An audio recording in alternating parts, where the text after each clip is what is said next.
Hi, welcome back to the channel. Today we are going to go over possibly one of the most important developer tools in your tool belt, and that tool is the Accessibility Inspector. All right, now before we dive into any code or diving into the Accessibility Inspector tool itself, I want to cover why accessibility is such an important issue. So let's jump over to our browser for just a second. So as we can see here, this is an article from CNBC, and it talks about how the Supreme Court handed a victory to a blind man who sued Domino's over their website accessibility. Now, while the title here says site accessibility, but it actually says that he was unable to order food on the Domino's website and mobile app, despite using screen reader software, which is one of the reasons why it's so important for us as developers to make sure our apps, not only web apps, but as well as mobile apps, work well with accessibility. Now, there are also other channels on YouTube, for example, that are dedicated to app accessibility. For example, I just want to shout out Mobile Accessibility with Robin. This is one thing that I have seen her do really well. She has actually made several videos on mobile accessibility, so if you're interested in checking out more on this topic, then feel free to go over and check out her channel as well, and I'll have that linked in the description below. So now that we know and understand a little bit more about why mobile app accessibility is so important, let's go ahead and dive into the code. Now, as you can see here, I've just got a brand new SwiftUI project going, and we don't have anything special here. But if we go over to our Xcode settings, we can see that we have an Open Developer Tool option, and we have our Accessibility Inspector selected here. Now, the Accessibility Inspector tool has traditionally been a little finicky when you try to get it up and running for the first time. So if you are running this for the first time, it is probably not connected to a simulator. It is probably connected to your computer. Now, as you can see, by default, it tries to connect to every single process in your computer.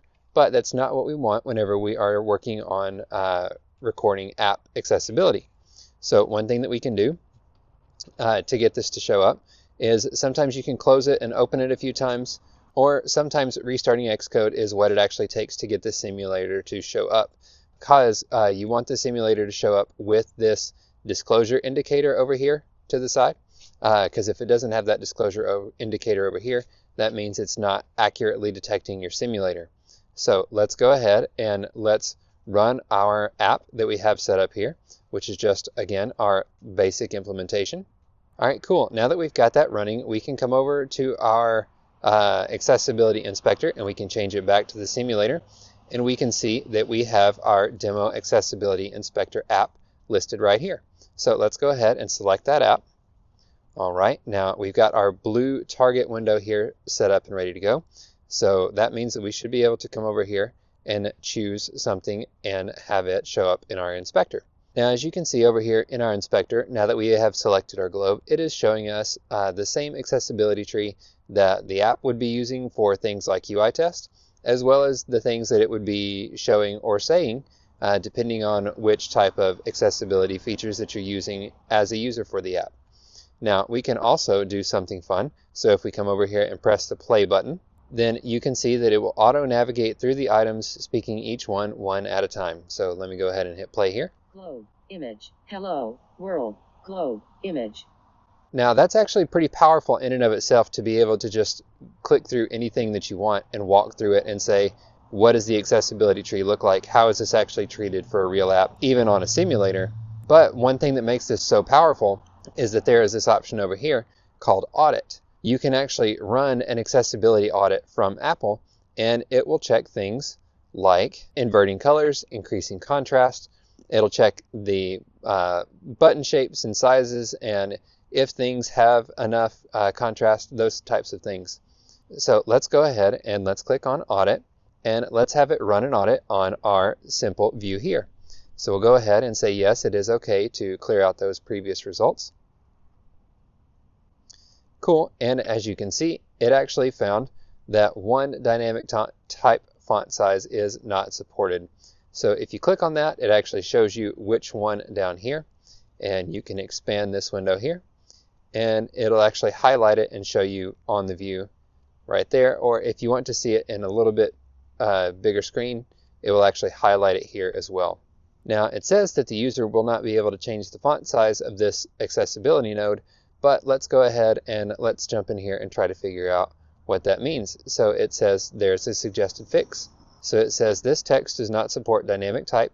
Consider using a UI font preferred font and set adjust font for content size category to yes. So we could do those options. We could also come back over here into our view, and let's get our accessibility inspector out of the way.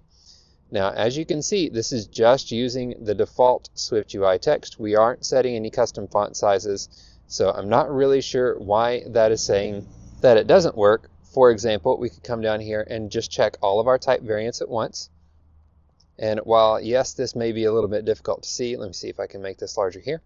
We can see that all the way at the smallest size font, you can see Hello World. And if we continue scrolling down, even at the largest size font, we can see Hello World. And that's probably one of the trade-offs of this accessibility inspector. It does seem to be not only finicky when you're trying to get it to run for the first time, it's also finicky when you're trying to run your app inside this accessibility inspector. And sometimes it can give you false positives. So you want to take all of this with a grain of salt, and you want to be able to use your common sense as a developer to look at this and say, does this actually make sense? And in this case, I don't think that it does. And maybe I'm wrong. And if I am wrong, feel free to leave a comment down below and let me know what we could do to actually get that accessibility audit to pass. Now, I also went ahead and had AI write us a couple other views. So we have here an accessibility sample view. So our first view, as you could see, was pretty basic. And so I wanted something a little bit more fancy so that we could really try out the way that this accessibility inspector works. And so I said, hey, give me a view that's a little bit more complex, but that does still pass the accessibility audit. And this is the view that it gave me. Let's go ahead and let's jump back into our main view here. And we will swap out our content view, which we believe should be fine, with our accessible sample view that's got a little bit more complicated UI. And we will rerun this app this time with our accessible sample view. Cool, now we've got our accessible sample view. So let's go ahead and open up our accessibility inspector. Now, as you can see, whenever we stopped the simulator, it lost the fact that we were connected to our demo accessibility inspector app. So we've got it back now. Now, as we can see, we can jump back over here and we can inspect an individual item one thing at a time. So for example, if we click on our accessible sample title here, we can see that we've got our header. Accessible sample, header. And we can see that it is able to play through these different items. So let's go ahead and let it play through some of the items. Profile, welcome. Set up your preferences below. Profile. Cool, and just like that, we were able to play through some of the accessibility tree. Now, one thing we want to go ahead and do is I want to run the accessibility audit on this one as well, and just to see what it actually comes back and lets us know. So we will again click Run Audit, and we will clear our previous results. That's just fine. All right, now as you can see, it came back with several issues in this scenario. Now, one thing that it came back with in this one was that the contrast nearly passed, and it says the contrast is not high enough for the node unless the font size is larger. So the text contrast ratio is 3.44, and this is based on this particular hex color compared with this other particular hex color and the current font size. So again, we can say, ask it what the suggested fix is. And for this to be an accessibility audit tool, it sure is interesting to me that we are cutting off text here on this rounded corner, but that's a whole different scenario. Our fix suggestion here is make sure the text font size is at least 18 points regular or 14 points bold, or else pick a different font color with a contrast ratio above 4.4 to ensure better contrast. So that's pretty cool. So again, this tells us some things that we can do to actually fix some of these issues. Now, in this scenario here, it says that our reset to defaults failed the contrast ratio test because it's showing that it's only a 2.94 ratio in color difference here. So again, we can choose our suggestion, and it says try a higher contrast for readability, and you can adjust the various colors to get the ratio above 3.0. Again, very cool, very powerful. Now this time when I ran the audit, again, it's also showing that the dynamic type font sizes are not supported. Now that's very interesting because when I just ran this right before I pressed record, none of these dynamic type font size issues actually appeared the first time. So again, that goes back to the amount of finickiness in this tool. So let's go ahead and let's go into our view and let's see if we can see some of these issues. Let's see if they're actually setting these up. So it looks like it is the enter your name option in our text field here that it gave us. So let's look and see. So we have text content type of name, auto capitalization. We have a submit label, padding, and a background. We have an accessibility label and a hint, but nothing that would indicate that this can't change dynamically. And again, we could do the same thing with our preview. If we come back over here into our preview window, we could say, show us all of the dynamic type font variants. And we could use our own eyes to check this out and scroll down and see. As you can see, even at the largest font size, you can still see enter your name. Nothing is being cut off. So I'm not sure, again, in that scenario, what that's picking up on. That may just be a bug inside of the Accessibility Inspector itself. So now that we have checked out the view that is supposed to be slightly more complex but still accessible, I also had AI write us a view that says that it is problematic for accessibility. Now, as you can see over here, we have some really tiny buttons and a lot of gray on gray text and images. So let's go ahead and see what this looks like and how this works with our Accessibility Inspector. So again, to do that, we will just swap out our partially accessible view with our problematic view, and we will rerun our app, and we will reopen our Accessibility Inspector here. Cool, and now that we've got the app running with our problematic view, we can see that again, we lost our process list here. So let's go ahead and jump into our simulator, and we should be able to then choose our app once it's running. Cool. All right, and now we should be able to inspect some of the items here inside of our app. So let's click our target and select our photo, for example. Cool, now it's showing our photo, and it's showing us the items in our accessibility tree here for this photo. So let's just walk through it here. Photo, image. Cool, so that is working. All right, and now we are ready to run our audit in this view as well. So let's go ahead and clear the results from the previous test. Awesome. So now, as we can see here, we've gotten several other audit issues for accessibility. So we can see that we have failed contrast because we have gray on gray. And again, same here. We've got a very translucent Learn More button over a gray background. And we can see that our settings gear is way too small. And let's see what the suggested fix is for that. Again, it says make it larger than 44 by 44. So cool. Now there is another tab over here in our Accessibility Inspector, and that should allow us to be able to do some interesting things with the view itself.